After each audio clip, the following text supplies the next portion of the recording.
There are moments in life when you stand at a dead end. You've prayed, you've waited, you've tried everything you know how to try, and still nothing changes.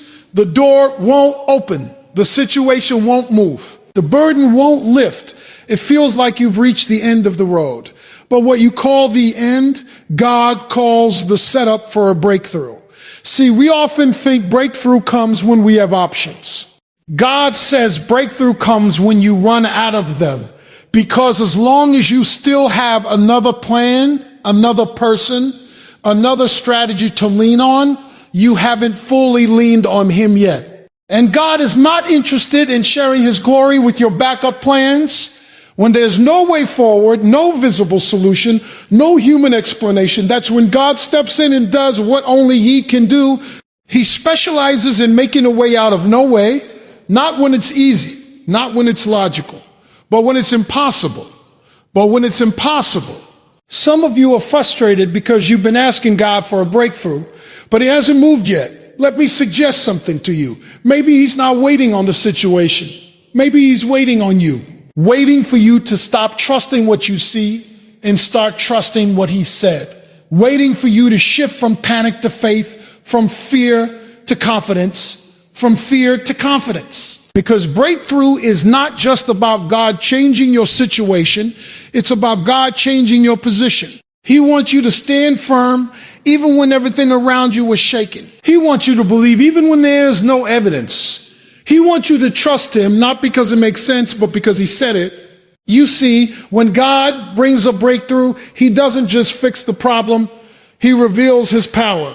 And sometimes He will allow things to get worse before they get better, just so when He moves, nobody can take credit but Him. So don't lose heart in the delay. The delay is not denial, it's preparation. God is aligning things you cannot see. He's moving pieces behind the scenes. He's setting the stage so that when the breakthrough comes, it won't just be good, it will be undeniable. And when that moment comes, when the door finally opens, when the burden lifts, when the answer arrives, you look back and realize that what seemed impossible was simply an opportunity for God to prove who He is. So hold on, stay faithful, keep trusting, because when there is no way, that's exactly where God does His best work. There are seasons in life when everything seems to come to a halt. There are seasons in life when everything seems to come to a halt. You've been moving forward, making plans, putting in effort, believing things would work out, and then suddenly you hit a wall. No progress, no answers, no visible way forward. It feels like everything is stopped, like you've reached a dead end with nowhere else to go. In that moment, frustration builds, doubt creeps in, and questions begin to rise. Why is this happening? Why now? Why me? But what feels like an ending to you is often a strategic setup by God. What looks like a closed door is not always rejection. Sometimes it is divine redirection. God has a way of allowing you to come to the end of your own understanding so that you can begin to experience the fullness of His power. Because as long as you believe you can figure it out on your own, you will lean on your own strength. And as long as you lean on your own strength, you limit what God wants to show you. Dead ends have a purpose. They force you to stop striving and start trusting. They strip away your illusions of control and remind you that you were never in control to begin with. And while that can feel uncomfortable, even painful, it is often necessary. Because God is not just interested in getting you to your destination, He is interested in developing your dependence on Him along the way. Think about it. When everything is going smoothly, when doors are opening and opportunities are flowing, it's easy to feel confident in yourself. It's easy to believe that your effort, your intelligence, your connections are what's making things happen. But when you hit a dead end, all of that confidence is shaken. Suddenly, what used to work no longer works. The strategies that once brought success now fall flat. The people you thought you could rely on are unable to help. And in that moment, you are faced with a choice, either give in to despair or turn fully toward God. That's why a dead end is not a disaster. It's a defining moment. It is where your faith is tested and your perspective is challenged. It is where you learn whether you truly trust God or just trust the outcomes you were expecting. Because real faith is not based on what you see. It is based on who God is, even when you cannot see anything at all. Sometimes God will intentionally lead you to a place where there are no easy answers, no quick fixes, no visible solutions. Not because he wants to harm you, but because he wants to reveal himself to you in a deeper way. He wants you to see that he is not limited by your limitations. He is not confined by your circumstances. He is not restricted by what seems possible or impossible in your eyes. In fact, it is often in the most impossible situations that God does his most powerful work. When there is no logical explanation, no human solution, no clear path forward, that's when his power stands out the most. Because when a breakthrough comes in that kind of situation, there is no confusion about where it came from. It didn't come from your ability. It didn't come from your resources. It came from God. So instead of viewing your dead end as a failure, begin to see it as preparation. Instead of asking, why is this happening? Why is this happening to me? Start asking, what is God trying to show me through this? Shift your perspective from frustration to expectation. Because if God has allowed you to reach this point, it's not to leave you there. It's to demonstrate something greater than you've ever experienced before. There is something powerful about being in a place where only God can come through for you. It removes all distractions, all alternatives, all backup plans, and places your focus exactly where it needs to be. And in that place, your faith has the opportunity to grow stronger than ever before. So when you find yourself at a dead end, don't lose hope. Don't assume it's over. Don't assume it's over. Don't believe the lie that nothing good can come from this moment. Because what looks like the end of the road may actually be the beginning of something far greater than you ever imagined. There comes a point in life when your own strength is no longer enough. You've exhausted your ideas, used up your energy, and tried every solution you could think of. At first, you approached the situation with confidence, believing you could fix it, manage it, or work your way through it. But slowly, that confidence begins to fade as each attempt falls short. What once seemed possible now feels unreachable, and what once felt in your control now feels completely out of your hands. This is the place most people try to avoid. It's uncomfortable to admit that you don't have the answer. It's difficult to accept that your ability has limits. Everything in us wants to hold on to control, to find another strategy, to figure out one more way to make things happen. But there is a deeper truth at work in these moments. God often waits until your options run out so that his power can step in without competition. As long as you still believe you can handle it on your own, a part of you will continue to rely on yourself. You may pray, but you are still depending on your plan. You may ask God for help, but you're still trusting your backup options. And as long as self-reliance is in control, full dependence on God is not yet in place. That's why sometimes the situation doesn't change. Not because God is absent, but because he is allowing you to come to the end of yourself. Reaching the end of your own ability is not failure, it is alignment. It is the moment when your dependence shifts from what you can do to what only God can do. And that shift is where breakthrough begins. Because breakthrough is not born out of human strength. It is born out of divine intervention. When your options disappear, clarity increases. Distractions fall away. You stop looking left and right for answers and start looking up. And in that posture, something powerful happens. Your faith becomes real, not theoretical, not casual, but intentional and desperate in the best sense of the word. You begin to trust God, not because it feels comfortable, but because he is your only source. This kind of dependence changes how you think. Instead of asking, what else can I try? You begin asking God, what are you going to do? Instead of striving harder, you begin surrendering deeper. And surrender is not weakness. It is positioning. It is placing yourself where God's power can operate freely in your life. There is a difference between working for a breakthrough and waiting on God for one. Working relies on your effort. Waiting relies on his timing. And while waiting can feel passive, it is actually one of the most active expressions of faith. It means you trust that even when you cannot see movement, God is still moving. Even when you don't have answers, He is still in control. Sometimes God removes your options on purpose. He allows doors to close, resources to dry up, and plans to fail, not to harm you, but to guide you. Because as long as multiple doors are open, you might choose the wrong one. But when there is only one way left, His way, you are positioned exactly where you need to be. And when God steps in, He does not need what you needed. He does not require the resources you thought were essential. He is not limited by the lack you see. He creates solutions where none exist. He opens doors that no one else can open. He makes a way in places where there was no path before. That's the kind of power that shows up when human options disappear. What you thought was working against you is actually working for you. The loss of options is not the loss of hope.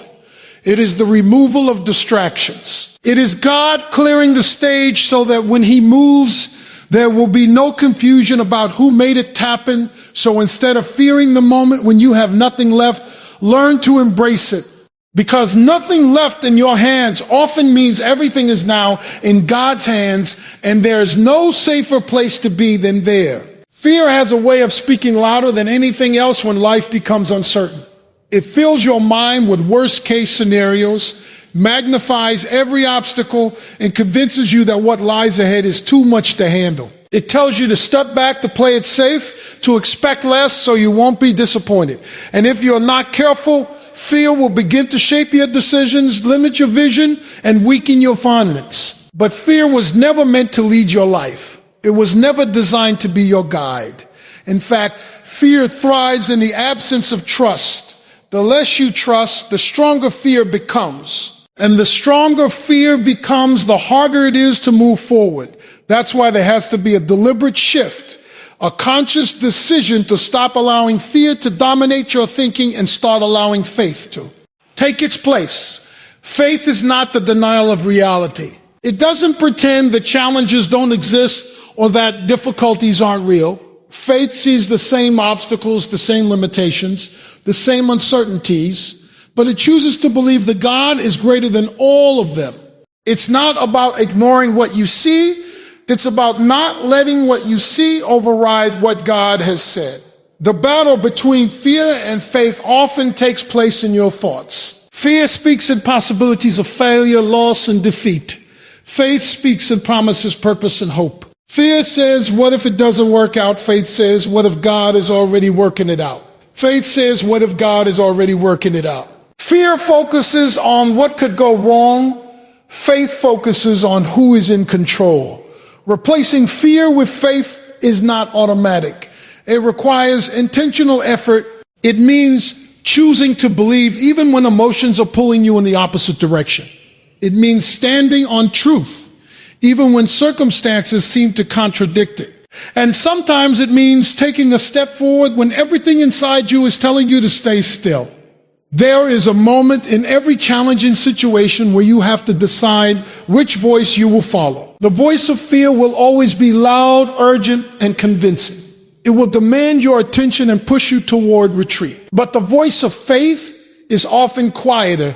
It calls you to trust, to stand, to move forward with confidence, not because you have all the answers, but because you know the one who does. When you begin to operate in faith, something shifts within you. Your perspective changes. Instead of seeing obstacles as barriers, you begin to see them as opportunities for God to move. Instead of being overwhelmed by uncertainty, you become anchored in trust. And instead of shrinking back, you start stepping forward with boldness. This doesn't mean fear will disappear completely. Fear may still show up, still whisper doubts, still try to influence your thinking. But it no longer has authority over your actions. You acknowledge it, but you don't obey it. You hear it, but you don't follow it. Because you have made a decision that your life will be directed by faith, not controlled by fear, faith gives you the strength to keep going when nothing around you is changing. It gives you the courage to believe when there is no visible evidence. It allows you to hold on when it would be easier to let go. And most importantly, it connects you to the power of God in a way that fear never can. When you choose faith, you are choosing to trust God's character. You are choosing to believe that He is faithful, that He is able, that He is working even when you cannot see it. You are placing your confidence not in your circumstances, but in His promises. And that choice makes all the difference. Because breakthrough doesn't come to those who are driven by fear. It comes to those who are anchored in faith. It comes to those who are willing to trust beyond what they can see, to believe beyond what they can understand, and to move forward even when the path is unclear. So every day, in every situation, you are faced with the same decision. Will you allow fear to speak louder, or will you let faith rise higher? The answer to that question will determine not only how you feel, but how you live, and ultimately how you experience the breakthrough that God has already prepared. Waiting is one of the hardest experiences to endure, especially when you are believing for something important. You've prayed, you've trusted, you've held on as long as you know how, and yet nothing seems to change. Days turn into weeks, weeks into months, and sometimes even longer. In that stretch of time, it's easy to assume that the silence means something is wrong. It's easy to believe that the delay is a sign that God has forgotten, ignored, or denied your request. But delay does not mean denial. What feels like inactivity on your side is often intense activity on God's side. Just because you cannot see movement does not mean nothing is happening. In fact, some of the most important work is done in seasons where there is no visible progress. God operates beyond what your eyes can perceive, and He is often arranging, aligning, and preparing things in ways you cannot yet understand. There is a purpose in the waiting. It is not empty time. It is not wasted time. It is preparation time. God is not just focused on the outcome you're asking for. He's also focused on who you are becoming in the process. Because if He gives you the breakthrough before you are ready, the very thing you prayed for could become something you cannot sustain. Waiting develops patience, but more than that, it develops trust. It teaches you to rely on God not only for answers, but for timing. It challenges your need for control and invites you into a deeper level of surrender. When you don't know when something will happen, you are forced to decide whether you truly believe that God's timing is better than your own. In these moments, your faith is refined. It moves from being based on immediate results to being rooted in confidence in God's character.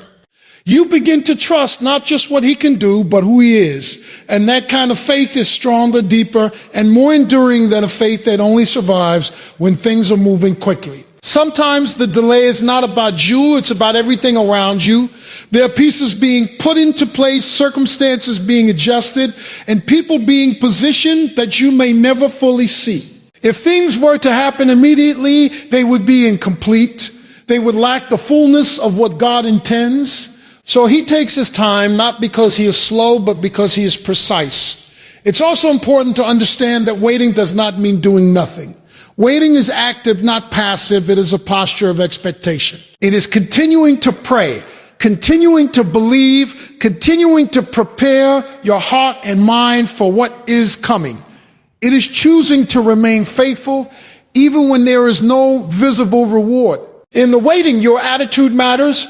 It's easy to become frustrated, discouraged, or even bitter when things take longer than expected. But those responses can cloud your vision and weaken your faith. Instead, there is an invitation to shift your mindset, to see the waiting not as a burden, but as an opportunity. An opportunity to grow, to deepen your relationship with God, and to strengthen your trust in Him. There is also protection in the delay. Sometimes what you want is not yet safe for you, not because it is bad, but because the timing is not right. God sees what you cannot see. He understands consequences you cannot predict. And in His wisdom, He may hold something back not to punish you, but to protect you.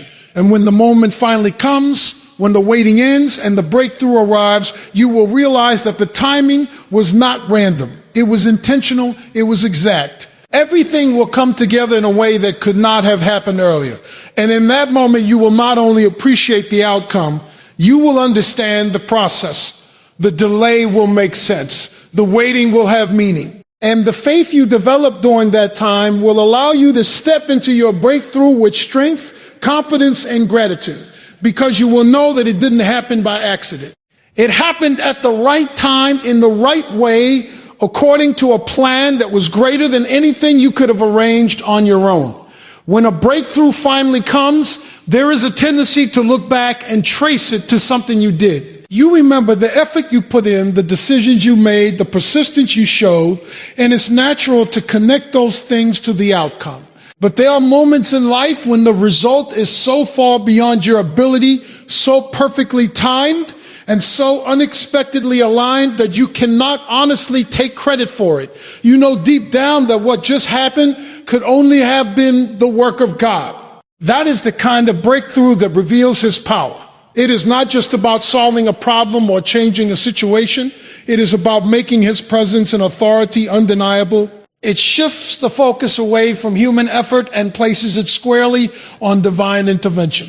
Because when God moves in a way that surpasses logic and exceeds expectations, it becomes clear that this was never about what you could do. It was always about what He can do. There is something transformative about experiencing that kind of moment. It humbles you. It reminds you of your limitations, but more importantly, it highlights His limitless nature. You begin to see that the same God you pray to is not distant or passive, but active and powerful, capable of stepping into real situations and changing them in ways you never could. Sometimes before that kind of breakthrough happens, things will reach a point where your own ability is completely removed from the equation. You've tried everything you know and nothing has worked. You've reached the end of your strength, your resources, and your understanding. And it is right there, in that space of total dependence, that God often chooses to act. Not earlier, when you still had options. Not when you could still take partial credit. But when the outcome will clearly point back to Him. This is why some situations feel like they get worse before they get better. It's not because things are out of control. It's because God is setting the stage. He is allowing the situation to reach a level where when He steps in, there will be no confusion about who made the difference. The greater the impossibility, the greater the display of His power when the breakthrough comes. And when that breakthrough happens, it does more than just change your circumstances. It changes your perspective. You no longer see challenges the same way. What once intimidated you now reminds you of what God is capable of. What once caused fear now becomes an opportunity for faith. Because you've seen firsthand that He can do what you cannot. This kind of experience also strengthens your trust moving forward. The next time you face a difficult sit, you won't approach it with the same level of doubt. You will remember what God has already done. You will recall how He made a way when there was none, how He provided when there was lack, how He answered when there seemed to be silence. And that memory becomes a foundation for your faith. It also shifts your focus from performance to reliance. Instead of feeling like everything depends on you, you begin to understand that your role is to trust and obey, while God's role is to provide and deliver. That doesn't mean you stop putting in effort. It means your confidence is no longer rooted in your effort. It is rooted in His ability. There is also a testimony that comes out of this kind of breakthrough. Your story becomes evidence of God's power to others. People who are facing their own impossible situations can look at what happened in your life and find hope, not because of who you are, but because of what God has shown Himself to be through your experience. And in those moments, the glory goes where it belongs. Not to your strategy, not to your strength, not to your connections, but to God. Because it is clear that without Him, the outcome would have been very different. So when breakthrough comes, it is more than a personal victory. It is a revelation. It is a reminder that God is still at work, still powerful, still able to step into the most impossible situations and turn them around. And once you've experienced that, you carry a different kind of confidence, not in yourself, but in the one who made it all possible. One of the hardest truths to accept is that not every breakthrough begins with visible change. In fact, some of the most important breakthroughs start internally. Long before anything shifts externally, you may be looking for a change in your circumstances, a door to open, a problem to be solved. But God often begins by working on you because if the inside is not prepared, the outside will not be sustained. It is natural to focus on what you want God to do around you. You want the situation fixed, the obstacle removed, the answer delivered.